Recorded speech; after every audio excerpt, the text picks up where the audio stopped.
Wadau, natumai mko poa, mko salama popote mlipo, mshinda salamu wa salma. Ni moja kati ya story ambazo zimetokea na zinaendelea kugonga vyombo vya habari katika kila sehemu ya nchi kuhusiana na kifo cha moja kati ya wanamitindo amani muiteje TikTok pale katika mtandao wa kijamii wa TikTok, ambaye amekuwa kituburudisha kwa burudani tosha, haswa kwenda live na kufanya mambo yake ambayo amekuwa akiyafanya. He has been one of the most controversial TikTokers of the year 2023, akitambulikana kama Brian Chira. Lakini tunaambiwa ajali haina kinga, na uwe wapi au wapi itakapo kukuta amna njia ya kuizuia. Tunaarifiwa ya kwamba kwa sasa mwili wa Brian Chira umelala katika hifadhi ya maiti ya City Mortuary, mahali ambapo Brian Chira aliweza kugongwa na gari na kuweza kulazwa hospitalini akisubiria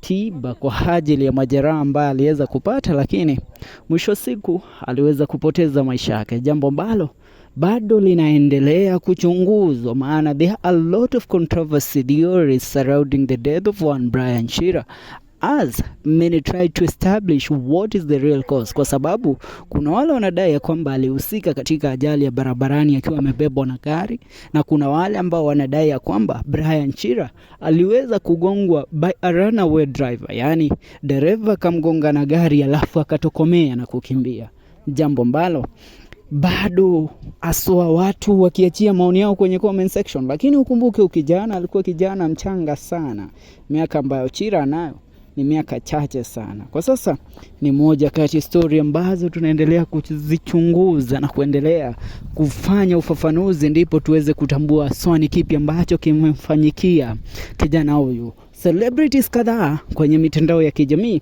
wameweza kucomment in regards to Brian Chira's death, wakiuliza what really happened. Pia sisi hapa ndani ya the FM show KE tunauliza what really happened to Brian Chira. Although he was so controversial, but he did not deserve death. He did not deserve to die.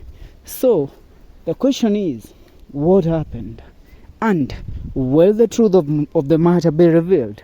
Ni jambo ambalo tupo hapa na tutakuletea kadri tutakapofafanua ni kipi ambacho kilifanyika. Usibanduke, make sure umesubscribe.